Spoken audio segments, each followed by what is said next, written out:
Hello, मैं विकास राजोरा। मेरा subject है बायोलॉजी। आज 12th क्लास का हम 5th चैप्टर से इनहेरिटेंस के बारे में पढ़ेंगे। और लास्ट वीडियो में हमने इनहेरिटेंस के बारे में बताया था। किस साइंटिस्ट ने इनहेरिटेंस को सबसे पहले बताया था? तो जीजे मेंडल था। तो उसने इनहेरिटेंस के टॉपिक के बारे में बताया था। सबसे पहले उसी ने ही बताया था कि कैरेक्टर कैसे ट्रांसफर होते हैं एक जनरेशन से दूसरी जनरेशन में। तो इसीलिए मेंडल को फादर ऑफ जेनेटिक्स कहा जाता है। तो उसने किया क्या था, उसने पी प्लांट लिया था जो उसके गार्डन में लगा हुआ था। तो गार्डन पी को लेकर उसने इनहेरिटेंस का एक्सपेरिमेंट किया था। हमने लास्ट वीडियो में ये सारी चीजें पढ़ी हैं। तो उसने क्या किया था, उसने 3 स्टेप किए थे अपने एक्सपेरिमेंट में। सबसे पहला था selection of pure plant, selection of pure plant. दूसरा था हाइब्रिडाइजेशन। और जो तीसरा स्टेप था वो था सल्फिंग। सबसे पहले उसने सिलेक्शन किया था प्योर प्लांट्स का, फिर उसने हाइब्रिडाइजेशन किया, फिर उसने सल्फिंग किया। हाइब्रिडाइजेशन सिंपल, आपका क्रॉस पॉलिनेशन था 2 डिफरेंट ट्रेट के प्लांट्स के बीच में। ट्रेट्स मतलब करेक्टर एक था। हमने एग्जांपल लिया था लास्ट वीडियो में हाइट का, कि हाइट के 2 ट्रेट होते हैं, टॉल और ड्वार्फ। ये हमने पढ़ा था लास्ट वीडियो में। और हमने देखा था कि जब उसने टॉल और ड्वार्फ को क्रॉस कराया था तो F1 यानी कि जो फर्स्ट जनरेशन थी उसमें सभी प्लांट टॉल आए थे। और जब उसने हाइब्रिडाइजेशन के बाद सल्फिंग कराई थी तो नेक्स्ट जनरेशन में 3:1 आया था। मतलब टॉल और ड्वार्फ, टॉल भी आए थे और ड्वार्फ भी आए थे। और उससे इसने एक कंक्लूजन निकाला था कि something was being stably passed down unchanged from one generation to next generation. तो वो समथिंग क्या था? तो हमने बात की थी कि समथिंग जो उसने कहा था वो उसके अकॉर्डिंगली फैक्टर था। मेंडल के अकॉर्डिंग समथिंग क्या था? फैक्टर। और जो कि किस में पाया जाता है, जो समथिंग है वो फैक्टर है, और फैक्टर जो है वो पेयर में पाया जाता है। मेंडल ने ये कहा था। आगे चलकर हमने बात की कि वो फैक्टर 1901 में 1901 में वो जॉनसन ने, एक साइंटिस्ट था जॉनसन, उसने उस फैक्टर को जीन कहा था। और एक चीज और कही कि जीन जो होती है वो पेयर में पाई जाती है। तो हमने बात की थी जो जीन है वो पेयर में पाई जाती है। तो पेयर ऑफ जीन को हमने अलील कह दिया था कि भाई डिफरेंट फॉर्म ऑफ जीन वो क्या कहलाती है? अलील कहलाती है। तो वो अलील थी। तो ट्रेट के लिए रिस्पॉन्सिबल कौन हुई? अलील। और अगर मैं कहूं करेक्टर के लिए तो जीन। जैसे फॉर एग्जांपल हाइट आपका करेक्टर है तो इसके लिए कौन रिस्पॉन्सिबल है? जीन। और अगर मैं कहूं ट्रेट तो ट्रेट के लिए हम ये कह सकते हैं अलील। क्योंकि अलील क्या है? ये एक डीएनए की ही फॉर्म है, डिफरेंट फॉर्म ऑफ जीन ही है, सॉरी जीन की फॉर्म है, तो अलील है। लास्ट जो वीडियो थी हम उसमें हमने ये पढ़ा था। और ये मैंने इसलिए बताया है क्योंकि ये बताना जरूरी था, क्योंकि आगे का जो प्रोसेस आज हम पढ़ेंगे वो इसी पर डिपेंड करता था कि जब तक ये नहीं करते हम तब तक वो क्लियर नहीं होता। तो देखते हैं अब आगे उसने क्या किया था। तो आगे उसने क्या किया था, जो ये ट्रेट्स थे या ये कैरेक्टर थे, बेसिकली जो अलील्स थी उनको उसने सिंबल से रिप्रेजेंट कर दिया था। सिंबल्स आपके अल्फाबेट्स लिए थे उसने। क्या थे वो सिंबल, वो देख लेते हैं जरा एक बार। प्रोसीजर सेम था, वही 3। चलो, तो उसने क्रॉस कराया था, देख लेते हैं उसने क्रॉस क्या कराया था। उसने क्रॉस कराया था टॉल प्लांट को ड्वार्फ के साथ, ये हम जानते हैं। ड्वार्फ के साथ क्रॉस कराया तो यहां पर, अब यहां पर बात करेंगे हम फर्स्ट फीलियल जनरेशन की, यानी कि इसको शॉर्ट फॉर्म में बोलते हैं F1 जनरेशन। मैंने लास्ट वीडियो में बताया था, लेकिन मैंने कहा था कि इसको बाद में डिस्कस करेंगे, तो अब करते हैं इसको डिस्कस। जब टोल को ड्वार्फ के साथ सिलेक्शन ऑफ पेयर प्लांट हो गया था और जब उसने दूसरा स्टेप कराया कि भैया उसने टोल और ड्वार्फ के बीच में हाइब्रिडाइजेशन कराया, यानी कि क्रॉस पॉलिनेशन किया, दो डिफरेंट ट्रेड्स को लेकर उसने क्रॉस कराया था, तो उसको हमने हाइब्रिडाइजेशन कहा। और जो यहाँ पर हुआ था वो क्रॉस पॉलिनेशन था, क्योंकि ये टोल प्लांट था, ये ड्वार्फ प्लांट था। इसको ऐसे समझ सकते हैं, ये हमारा टोल प्लांट है, ये हमारा ड्वार्फ प्लांट है। फॉर एग्जाम्पल इसके ले लिए पोलन ग्रेन और इसका ले लिया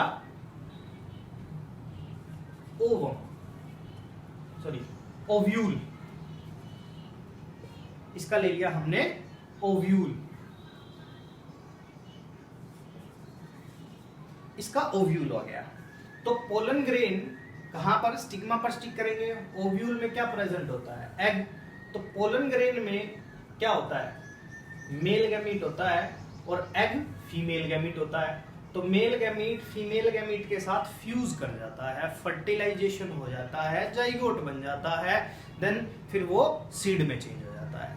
तो सेम वही चीज टोल को ड्वार्फ के साथ उसने क्रॉस पॉलिनेशन कराया, फ्यूजन हुआ, फर्टिलाइजेशन हुआ और सीड बने। इन सीड को क्या किया गया, जर्मिनेट किया गया।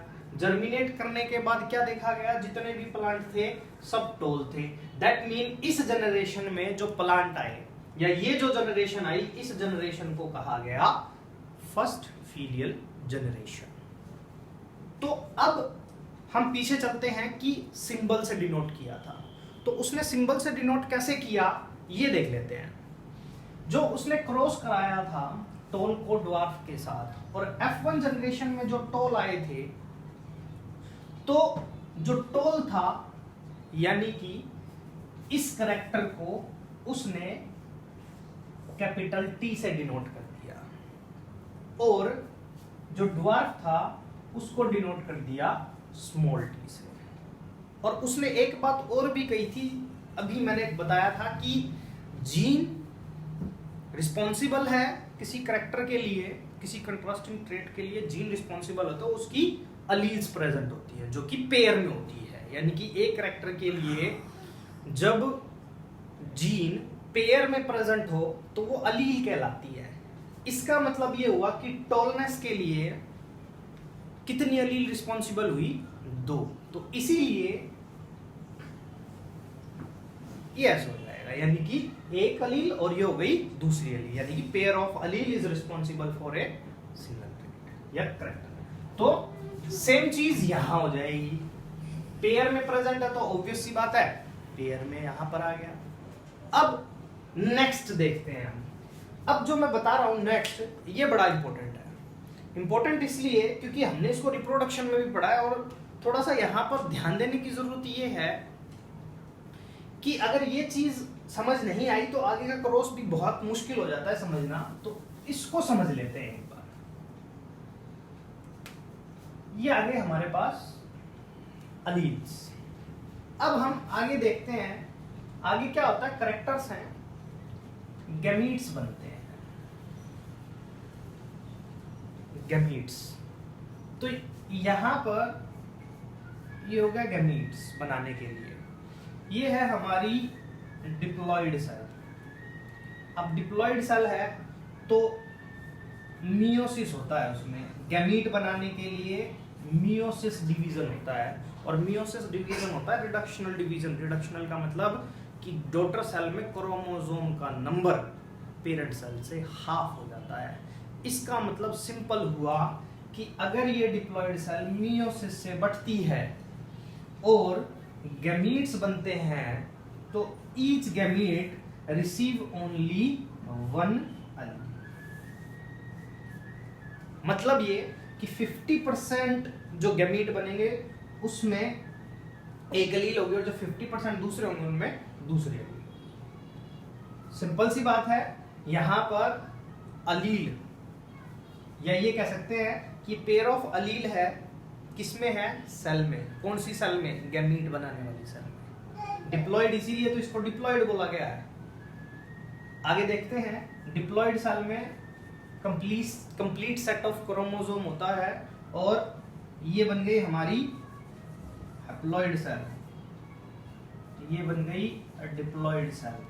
Half number of chromosome haploid, full number of chromosome diploid. तो यहाँ फुल है, मियोसिस होगा, मियोसिस होते ही हाफ नंबर हो जाएगा क्रोमोसोम का, इसीलिए एक गैमीट सिर्फ एक ही एलील रिसीव करेगा। सेम चीज यहाँ होगा, सेम चीज यही होगा। फॉर एग्जांपल इसको भी अगर मैं डिटेल में कहूं तो ये लीजिए, ये था, और यहां से मेंडल ने एक लॉ दिया था, जिस लॉ का नाम था लॉ दिया था, उस लॉ का नाम था law of segregation. This is universal law. Universal law इसलिए क्योंकि ये कभी चेंज नहीं होता। क्यों नहीं होता? ऑब्वियस सी बात है, जब गैमीट फॉर्मेशन होता है तो हमेशा जो पेयर में एलील्स होती हैं वो सेग्रीगेट होती है, and each gamete receive only one allele. तो लॉ ऑफ सेग्रीगेशन क्या कह रहा था? Law of segregation state that in diploid cells the alleles are present in pair, but during the gamete formation each allele only receive half of the allele। यानी कि pair में है और जब गैमीट फॉर्मेशन होगा तो सिर्फ गैमीट एक ही एलील रिसीव करेगा, ओनली रिसीव वन एलील। तो this is the law of segregation. ये सेग्रीगेशन का लॉ था, यूनिवर्सल लॉ था, और फर्स्ट लॉ था, मेंडल का फर्स्ट लॉ था, फर्स्ट लॉ। यहां से फर्स्ट लॉ आया। चलो यहां पर चीजें देखते हैं अब आगे क्या हुआ। यहां लॉ ऑफ सेग्रीगेशन लग गया है, तो नेक्स्ट देखते हैं। गैमीट्स बनाते हैं हम यहाँ पर। लॉ ऑफ सेग्रीगेशन लग गया, लॉ ऑफ सेग्रीगेशन लग गया, यानी कि हमारे गैमीट्स बन गए। तो गैमीट्स क्या बनेंगे? हम गैमीट्स को ऐसे शो करेंगे, capital T comma capital T. Same यहां पर आएगा, स्मॉल टी और स्मॉल टी। अब हम जानते हैं कि कोई भी गैमीट किसी के साथ भी फ्यूज कर सकता है, तो कोई भी किसी के साथ भी फ्यूज कर सकता है, तो हम इसको ऐसे दिखा सकते हैं। एक बार इसको इसके साथ कर दिया, कैपिटल टी स्मॉल टी। अब इसको इसके साथ कर दिया, अब इसको इसके साथ करेंगे, इसको इसके साथ करेंगे। अगर आप देख पा रहे हैं तो कोई भी किसी के साथ भी क्रॉस कर रहा है तो हमारा रिजल्ट सेम आ रहा है, मतलब सेम एलील नजर आ रही है। तो अब यहां से क्या देखा उसने? अब यहां से उसने ये देखा कि टॉलनेस, यानी कि टॉल जो प्लांट है उसके लिए एक पॉसिबिलिटी तो आ गई, ये जीन्स की पॉसिबिलिटी ये आ गई, और एक ये आ गई। और अगर ड्वार्फ की बात करें तो सिर्फ एक ही है। तो यहां से उसने बताया कि जो ये कंडीशन है टॉलनेस के लिए, इसको बोलते हैं होमोजाइगस। यानी कि जब प्लांट में जो अलील है वो सेम हो तो होमोजाइगस, और अगर डिफरेंट हो जाए तो हेटेरोजाइगस। तो टॉल के लिए ये होमोजाइगस और ड्वार्फ के लिए ये होमोजाइगस। ये आ गया आपके सामने जेट आएगा ये होमोजाइगस। अब अगर प्लांट को फिनोटिपिकली, फिनोटाइप और दूसरा एक होता है हमारे पास जीनोटाइप, इन दोनों टर्म का मतलब समझते हैं आप। जब हम किसी प्लांट को एक्सटर्नली देखते हैं, यानी कि बाहर से मॉर्फोलॉजिकली हम देखें और हमें पता लग जाए कि यह प्लांट कैसा है, तो उसे बोलते हैं उसका फिनोटाइप। जैसे फॉर एग्जांपल हमें नजर आ रहा है कि भाई प्लांट टोल है, प्लांट टोल है, तो यहां पर टोल है, यहां पर तो मैंने जीनोटाइप लिख दिया। जीनोटाइप का मतलब है on the basis of gene, कि उसमें दोनों जीन सेम है तो होमोजाइगस, और अगर डिफरेंट है तो हेटेरोजाइगस। इसको बोलते हैं genotype on the basis of gene, तो वो बन जाएगा जीनोटाइप। अब अगर मैं फॉर एग्जांपल ये लिख दूं कि प्लांट टोल है, या फिर फॉर एग्जांपल मैं कहूं सीड येलो है, तो आप तो इसे सिर्फ बाहर से देखकर बता रहे हैं, यानी कि मॉर्फोलॉजिकली हम बता सकते हैं कि ये येलो है, यानी कि इसका कलर जो है वो येलो है। लेकिन क्या हम इसका जीनोटाइप बता सकते हैं? जीनोटाइप मतलब कि ये येलो है या ये येलो है, मतलब ये हेटेरोजाइगस येलो है या होमोजाइगस येलो, क्या हम इसे बाहर से देखकर बता सकते हैं? नहीं बता सकते। तो जिसे हम बाहर से देखकर बता सके किसी कैरेक्टर को एक्सटर्नली, तो वो फिनोटिपिक या फिनोटाइप कहलाता है, और जिसे हम जीन के बेसिस पर या अलील के बेसिस पर बताते हैं वो जीनोटाइप कहलाता है। तो यहां पर जीनोटिपिकली ये क्या है? होमोजाइगस। ये genotypically homozygous dwarf, homozygous tall.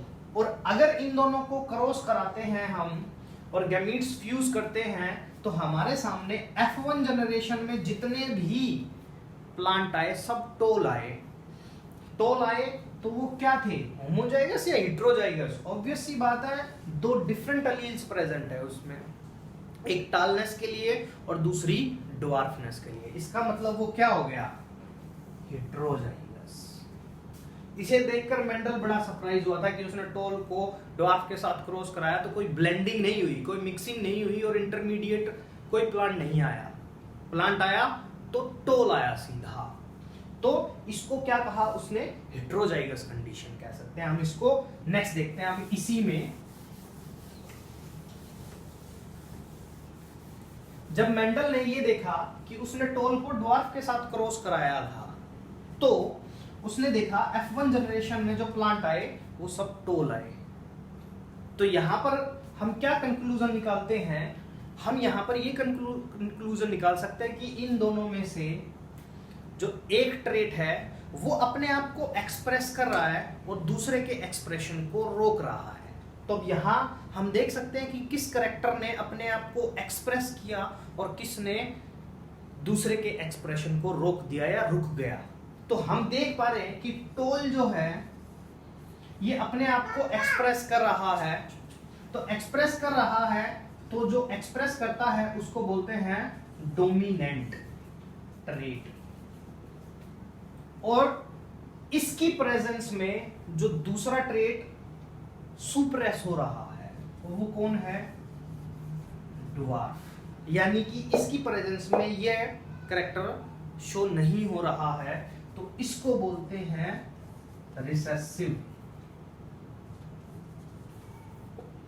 Recessive character या ट्रेट, सॉरी, रिसेसिव ट्रेट। यहां से मेंडल ने नेक्स्ट लॉ दिया था, उस लॉ का नाम था law of dominance. Law of dominance ये कहता था when the two different allele present in pair, one allele express itself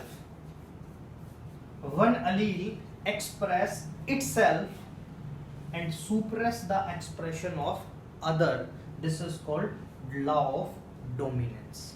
जो अपने आप को एक्सप्रेस करेगी वो डोमिनेंट अलील कहलाएगी और वो ट्रेट डोमिनेंट ट्रेट हो जाएगा। और जो अलील अपने आप को डोमिनेंट की प्रेजेंस में एक्सप्रेस नहीं कर पाएगी वो रिसेसिव ट्रेट हो जाएगा और वो अलील हो जाएगी रिसेसिव अलील। ये था लॉ ऑफ डोमिनेंस। तो यहां पर दो लॉ आए हैं हमारे क्रॉस से, एक लॉ ऑफ सेग्रीगेशन और law of dominance. Heterozygous, homozygous, plus हमने और क्या देखा, हमने देखा इसमें डोमिनेंस और रिसेसिव देखा हमने इसमें। तो ये सारी चीजें हमें इस कैरेक्टर से पता चलती हैं। अब मैं इसी को यहां तक यानी कि हाइब्रिडाइजेशन तक यानी कि F1 जनरेशन तक मैं दूसरा कैरेक्टर और लेके इसको समझने की कोशिश करते हैं। जैसे फॉर एग्जांपल अब मेंडल ने क्या किया, मेंडल ने लिया येलो सीड वाले प्लांट लिए और उसको क्रॉस करा दिया ग्रीन के साथ। अब ग्रीन के साथ कराया तो उसने क्या देखा, F1 जनरेशन में जितने भी सीड आए सभी कैसे थे, येलो। और हमने अभी कहा था कि F1 जनरेशन में जो कैरेक्टर आएगा उसको रिप्रेजेंट कैपिटल से करेंगे, या हम ये भी कह सकते हैं कि जो डोमिनेंट है उसको कैपिटल से रिप्रेजेंट किया जाएगा और जो रिसेसिव है उसको स्मॉल से किया जाएगा। आप ये भी कर सकते हो, लेकिन ये क्राइटेरिया ज्यादा बेटर रहेगा कि F1 जनरेशन में जो रिजल्ट आया, जो करेक्टर शो हो रहा है उसको हम किससे, कैपिटल से डिनोट करते हैं। यानी कि कैसा कलर आया, येलो। तो यहां पर कैपिटल Y और कैपिटल Y क्यों, क्योंकि पेयर में प्रेजेंट है। नेक्स्ट, तो ऑब्वियस सी बात है उसके लिए, दूसरे के लिए क्या हो जाएगा, स्मॉल y और स्मॉल y। अब यहां पर एक क्वेश्चन अराइज होता है कि उसने यहां पर कैपिटल, चलो ये एक्सप्रेस कर रहा था तो इसके लिए उसने कैपिटल Y ले लिया, तो रिसेसिव था तो उसके लिए G क्यों नहीं लिया, उसने स्मॉल g भी तो ले सकता था, उसने Y क्यों लिया। तो उसके पीछे कोई बड़ा लॉजिक नहीं, एक सिंपल सा लॉजिक। उसने कहा कि यहां पर अगर मैं बहुत सारे लेटर्स से डिनोट कर देता तो उनको याद करने में बड़ी प्रॉब्लम होती, क्योंकि अभी तो हमें एक कैरेक्टर को लेकर क्रॉस कर रहे हैं, आगे चलकर हम 2 कैरेक्टर, 3 कैरेक्टर, 4 कैरेक्टर, 7 कैरेक्टर को भी लेकर मेंडल ने क्रॉस कराया था, तो वो कितने अल्फाबेट्स याद रखता, बहुत सारे हो जाते। तो इसीलिए उसने क्या किया, सिंपली जो डोमिनेंट था और जो शो हो रहा था F1 जनरेशन में उसको कैपिटल से ले लिया, और जो शो नहीं हो रहा था उसको उसने उसी का अपोजिट जो स्मॉल होता है उससे रिप्रेजेंट कर दिया था एक सिंपल वे में। तो इसीलिए यहां पर उसने येलो को कैपिटल Y यानी कि येलो जो सीड थे उनको कैपिटल से और यहां स्मॉल से डिनोट कर दिया। अब क्या यहां पर बता सकते हैं हम क्या आएगा, क्या रिजल्ट आएगा, कौन सा लॉ लगेगा, पहले लॉ से बात करते हैं। कौन सा लॉ लग जाएगा यहां पर, लॉ ऑफ सेग्रीगेशन। ये जो मैं चीजें बता रहा हूं ये बहुत ज्यादा इंपॉर्टेंट है, अच्छे से मैंने क्रॉस कर दिया। अब ये गलत है, 100% गलत है, और ऐसा ही बच्चे करते हैं। क्यों करते हैं, क्योंकि यहां पर सीधा क्रॉस दिखा दिया, गैमेट्स तो बना ही नहीं, जो सबसे गलत है। इसीलिए हमेशा जब भी आप क्रॉस करोगे आप पहले गैमेट्स बनाओगे। तो यहां पर हम लिख देते हैं गैमेट्स, और लॉ कौन सा लगा, लॉ ऑफ सेग्रीगेशन। तो गैमेट्स हमारे हो जाएंगे कैपिटल Y, कोमा लग जाएगा capital Y, small y, comma small y। Now अब आप क्रॉस करो और यहां पर आप ये दिखा सकते हो कि येलो है। विदाउट गैमेट फॉर्मेशन आप अगर लिखते हो तो वो गलत है। तो यहां पर हमने क्रॉस किया, क्रॉस कराने के बाद हम किसी को भी किसी के साथ भी कराते हैं तो रिजल्ट क्या आएगा, येलो आएगा। अब मेंडल ने तो क्या कहा था कि किसी को किसी के साथ भी क्रॉस कराओ येलो आएगा, तो वो थोड़ा कंफ्यूजिंग था। तो एक साइंटिस्ट हुआ जिसका नाम था पुन्नेट। इस साइंटिस्ट ने एक स्क्वायर बना दिया, इसका नाम थी पुन्नेट स्क्वायर। उस पुन्नेट स्क्वायर में उसने क्या किया कि जितने भी गैमेट्स आ रहे हैं उन सबको एक स्क्वायर बनाया लाइक दिस, और स्क्वायर में रख दिया मेल और फीमेल। जैसे फॉर एग्जांपल ये उसने लिया मेल प्लांट और ये लिया उसने फीमेल प्लांट। मेल और फीमेल आप जानते होगे रिप्रेजेंट कैसे करते हैं बायोलॉजी में। ये फीमेल के लिए सिंबल होता है, ये मेल के लिए सिंबल होता है। तो उसने क्या किया, जो मेल गैमीट है उसको उठाए और यहां रख दिए और सिंबल लिख दिया ये। फीमेल के गैमीट्स थे, उसको उठाया और यहां रख दिया, उसका सिंबल यहां लिख दिया। अब सिंपल हो गया है, अब मैथमेटिकली ये बड़ा सिंपल हो गया। कैसे, चलो इस गैमीट को इसके साथ क्रॉस कराएंगे, कैपिटल वाई स्मॉल वाई, इसको इसके साथ करा दो, आप इसको इसके साथ करा दो, इसको इसके साथ करा दो, रिजल्ट किसी को किसी के साथ भी कराया, सारे प्लांट कैसे आए, सेम आए। कौन सा लगा, law of dominance. Law of dominance यहां पर लग गया, लॉ ऑफ डोमिनेंस लग गया। इसके अलावा और भी चीजें देखते हैं हम यहाँ पर, फिनोटाइप, जीनोटाइप, होमोजाइगस, हेटेरोजाइगस। ये कौन सी कंडीशन है, होमोजाइगस। ये कौन सी कंडीशन है, homozygous. That mean it is homozygous yellow seed, ये homozygous green seed. Next cross कराया, क्योंकि गैमीट्स में सेग्रीगेशन हो जाता है, तो एक गैमीट सिर्फ एक ही एलील रखता है, तो यहां से भी एक एलील आएगी और एक यहां भी एलील आएगी, वापस जाइगोट बन जाएगा, डिप्लॉइड होता है, ऑब्वियस सी बात है। हैप्लॉइड हैप्लॉइड फ्यूज करेंगे तो डिप्लॉइड ही बनता है, यानी कि हैप्लॉइड गैमीट यहां था, हैप्लॉइड गैमीट यहां था, हैप्लॉइड हैप्लॉइड फ्यूज क्या, डिप्लॉइड बन गया। लेकिन यहां पर क्या हो गया, कैपिटल वाई और स्मॉल वाई। इसका मतलब ये होमो नहीं है, ये क्या है, हेटेरो। हेटेरो क्यों है, क्योंकि डिफरेंट है। होमो माने सेम होता है, हेटेरो माने डिफरेंट होता है। Homo same allele, hetero different allele. यहां पर डिफरेंट एलील आई और ये आपका कैसा हो गया, येलो सीड हो गई। और अगर बात करें फिनोटिपिकली, तो फिनोटिपिकली हमें पता है कि ये कैसा है, येलो है, क्योंकि दिख रहा है हमें। तो जीनोटिपिकली क्या हम बता सकते हैं कि ये हेटेरो है या होमो है, नहीं, हम जीनोटिपिकली नहीं बता सकते।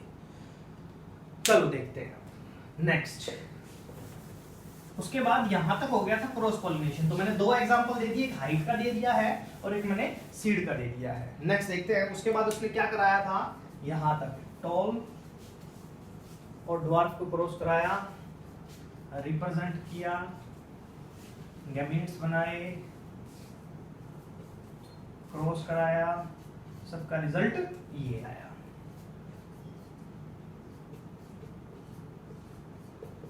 ये आया, सबका रिजल्ट ये आया। लॉ ऑफ डोमिनेंस लग गया, लॉ ऑफ सेग्रीगेशन लग गया। नेक्स्ट स्टेप क्या था, ये तो हाइब्रिडाइजेशन था। अगला स्टेप क्या था, उसने सेल्फिंग कराई थी, यानी कि F1 जनरेशन में जो प्लांट्स आए थे, पी प्लांट है बाइसेक्सुअल था बताया था, उसको सेल्फिंग के लिए छोड़ दिया उसने।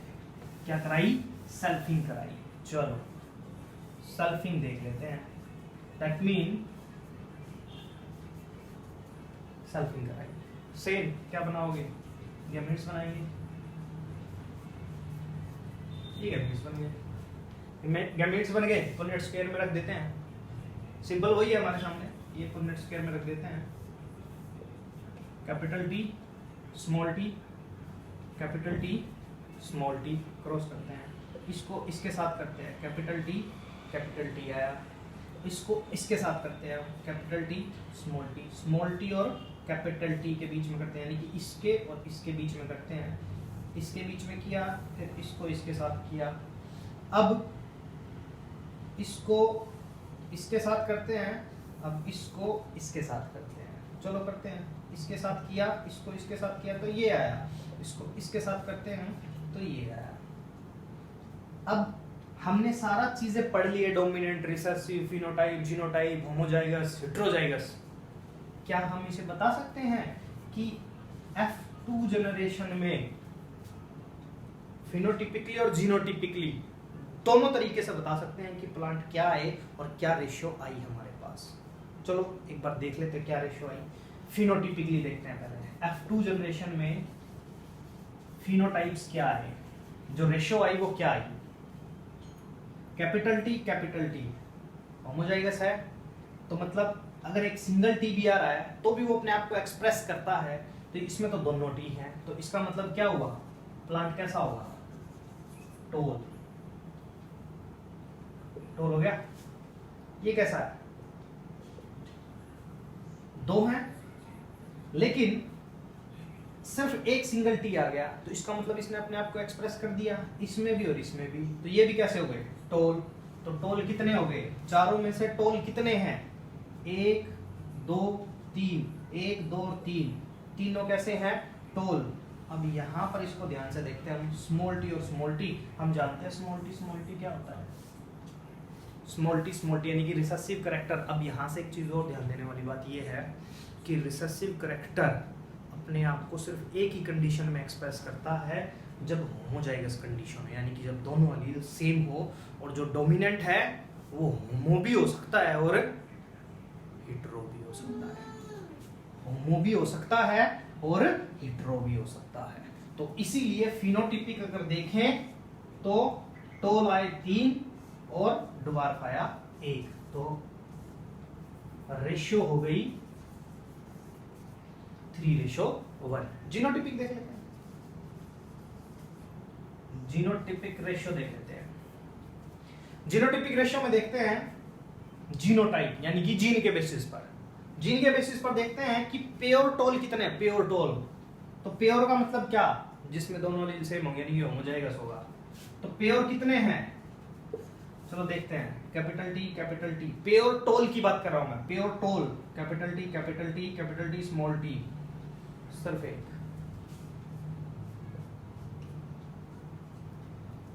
अब देखते हैं हाइब्रिड टोल कितने हैं। 1 2, क्योंकि हाइब्रिड है तो capital T small T, hybrid 2 है। नेक्स्ट, ड्वार्फ कितने हैं? सिर्फ 1 है, और ये है हमारा प्योर ड्वार्फ यानी कि छोटा शॉर्ट प्लांट। प्योर ड्वार्फ बोले तो शॉर्ट प्लांट। ये हो गई जीनोटिपिक रेशो, ये हो गई हमारी फिनोटिपिक रेशो, ये था वो क्रॉस। अब यहां पर अगर थोड़ा सा मैथमेटिकली देखें इसको, थोड़ा सा मैथमेटिकली, तो F1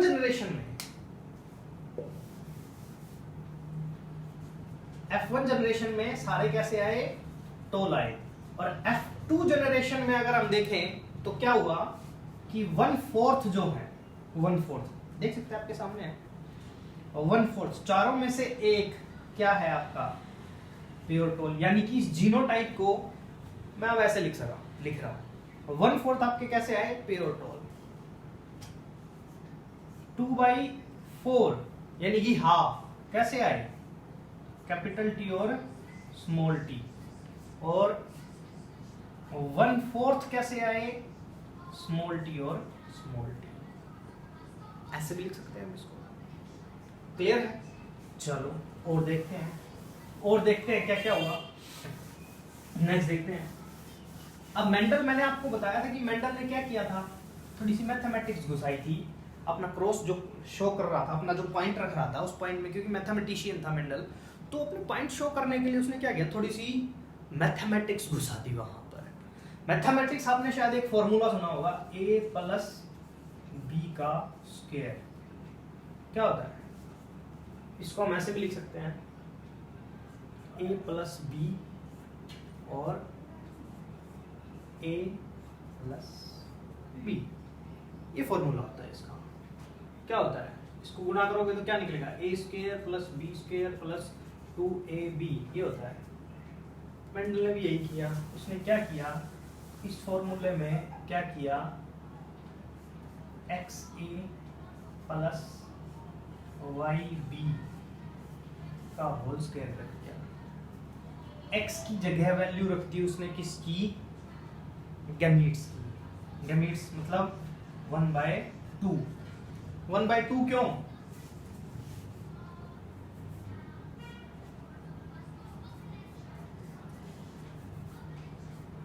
सॉरी, स्मॉल टी ये आया था, तो सेल्फिंग में उसने क्या किया था, ये आया था उसके पास, तो सेल्फिंग में उसने क्या किया, गैमीट्स बनाएगा। अब गैमीट्स बनाएगा तो क्या होगा, हाफ गैमीट्स जो बनेंगे, यानी कि 50% गैमीट्स उनमें क्या जाएगा, कैपिटल टी, और 50% गैमीट्स में क्या जाएगा, स्मॉल टी। यही किया उसने सिंपली। इसको रिप्रेजेंट कर दिया हाफ से, और इसको रिप्रेजेंट कर दिया ट्रेड से। Same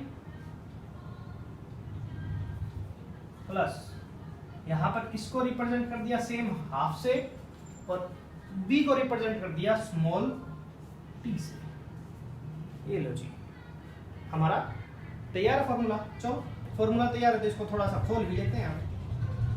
capital T plus half small T, half capital T, half small T, करते गुना देखते हैं क्या आता है। क्या आएगा 1/4, इसको इसके साथ करोगे क्या आएगा 1/4, ये आएगा। अब इसको इसके साथ करोगे क्या आएगा 1/4 कैपिटल टी स्मॉल टी, इसको ये हो गए दोनों। अब इसको इसके साथ करो, इसको इसके साथ करो, क्या आएगा 1/4 कैपिटल टी और स्मॉल टी, इसको इसके साथ करेंगे क्या आएगा 1/4 स्मॉल टी और स्मॉल टी। अब ये दोनों क्या है सेम है, तो क्या हो जाएगा 2/4 हो जाएगा, हाफ हो गया है, सीधा सीधा दिख रहा है हाफ है, हाफ को 2/4 ही तो लिखेंगे, टोटल 4 है तो 2/4 सेम आ रहे हैं। तो हमारा फाइनल फॉर्मूला क्या हो जाएगा 2/4 capital T 2/4 capital T small T और 1/4 स्मॉल टी और स्मॉल टी। ये हो गई हमारी रेशियो। इस तरीके से उसने मैथमेटिकली थोड़ा सा घुसाया था, तो मैथमेटिक घुसाते ही थोड़ा सा जो बायोलॉजिस्ट थे उनका दिमाग थोड़ा सा घूम गया, और इसीलिए उन्होंने मेंडल के कुछ बातें थी उनको रिजेक्ट कर दिया था, उसके जो पॉइंट्स थे उनको थोड़ा सा रिफ्यूज कर दिया था। अब चलो देखते हैं, अब आता है हमारा एक इम्पोर्टेंट पॉइंट। अभी तक हम बात कर रहे थे कि भाई अगर फिनोटाइप है तो फिनोटाइप तो बाहर से पता लग जाता है कि भाई कोई भी करैक्टर, कोई भी सातों में से कोई भी करैक्टर है तो बाहर से पता लग जाएगा, क्रॉस कराएंगे कि भैया वो करैक्टर डोमिनेंट कौन सा है और रिसेसिव कौन सा है, तो बाहर से पता लग जाएगा। तो जैसे फॉर एग्जांपल टोल का किया तो भाई टोल को ड्वार्फ के साथ क्रॉस कराया था तो क्या आया टोल आया F1 जनरेशन में। अगर येलो सीड को ग्रीन के साथ कराया तो क्या आया येलो आया। अगर मैं पोड कलर की बात करूं तो जो ग्रीन पोड थे उनको क्रॉस कराया येलो के साथ तो F1 जनरेशन में ग्रीन पोड आए, तो यहां डोमिनेंट कौन हो गया ग्रीन हो गया। क्लियर है। तो यहां पर क्या हो गया, यहां पर क्या देख रहे हैं आप, हमें बाहर से पता लग रहा है, लेकिन अगर हम जीनोटाइप की बात करें तो जीनोटाइप में हम बाहर से नहीं बता सकते, उनके अंदर जीन को पता करेंगे तब पता लगेगा। तो उसके लिए एक तरीका निकाला गया टेस्ट क्रॉस। एक क्रॉस किया गया जीनोटाइप को पता लगाने के लिए, बिना उनके जीन को निकाले आइसोलेट किए एक क्रॉस किया गया जिसको बोला गया टेस्ट क्रॉस। उस टेस्ट क्रॉस में क्या थी खास बात कि फॉर एग्जाम्पल हमारे पास अननोन जीनोटाइप है, यानी कि फॉर एग्जाम्पल हमारे पास एक टोल प्लांट है, हमें इसका जीनोटाइप नहीं पता, हमें इसका जीनोटाइप नहीं पता, ये टोल है या ये टोल है हम नहीं जानते। तो क्या करते हैं हम, इसका पता लगाना है, तो पता लगाने के लिए क्या करेंगे, अननोन जीनोटाइप को हम क्रॉस कर देंगे एक नॉन होमोजाइगस, और होमोजाइगस जिसका हमें हमेशा पता होता है, होमोजाइगस वो कौन सा होमोजाइगस है जिसका हमें हमेशा पता होता है कि भैया ये तो सिर्फ होमोजाइगस में ही रहता है, अदरवाइज हेटेरोजाइगस में तो होता ही नहीं। कौन होता है वो, recessive character. Non homozygotic recessive character के साथ उसको क्रॉस करा दो, जो रिजल्ट आएगा वो हमें ये बता देगा कि ये प्योर है या फिर हाइब्रिड है। कैसे, चलो देखते हैं। सिंपल है। फॉर एग्जांपल ये टोल है, हमें इसका जीनोटाइप नहीं पता, हमें निकालना है, लेकिन हमें ड्वार्फ का तो पता है, ड्वार्फ का पता है।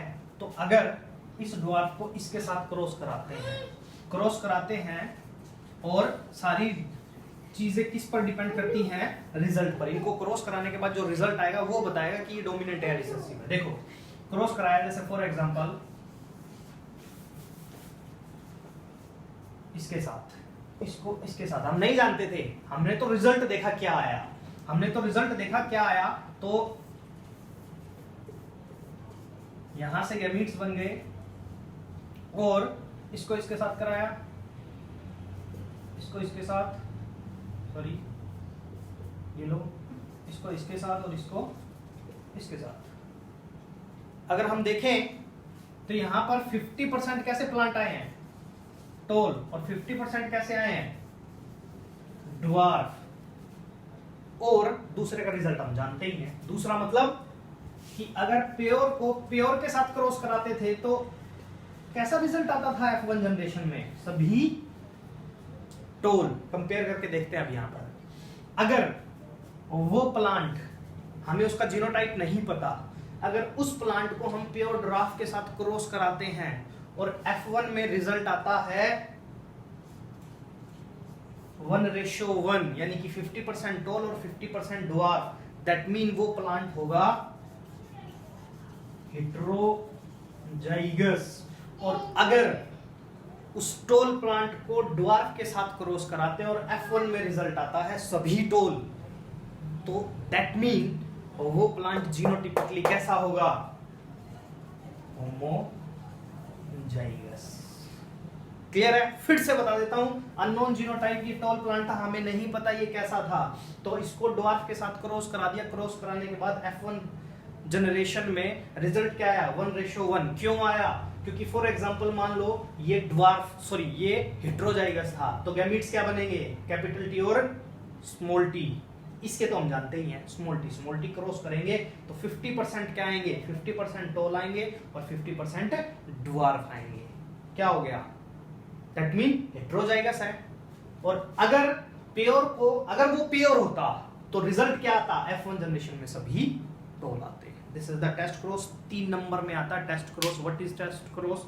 When unknown genotype cross with non homozygotic recessive character trait is called test cross. और टेस्ट क्रॉस पता करता है क्या, उस प्लांट का या उस ऑर्गेनिज्म का जीनोटाइप। ये था आपका टेस्ट क्रॉस, 3 नंबर में आता, बहुत इंपॉर्टेंट है।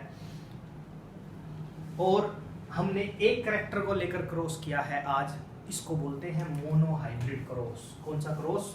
Mono hybrid cross. मोनो माने सिंगल, हाइब्रिडाइजेशन किया है, यानी कि एक कैरेक्टर को या एक कैरेक्टर को लेकर जब हम क्रॉस करते हैं तो वो कहलाता है हमारा मोनो हाइब्रिड क्रॉस। कौन कौन से लॉ है? Law of segregation, law of dominance, बहुत इंपॉर्टेंट है।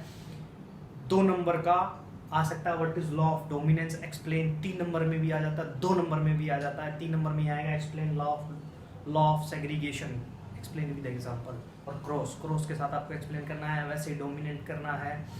जीनोटाइप, फिनोटाइप, हेटेरोजाइगस, होमोजाइगस, जितनी भी टर्म्स आई हैं सभी में से कोई ना कोई क्वेश्चन जरूर पूछा जा सकता है। बहुत इंपॉर्टेंट यूनिट है जेनेटिक्स की, ये 18 नंबर की है। देख ले कितनी इंपॉर्टेंट है, आप खुद ही सोच सकते हैं।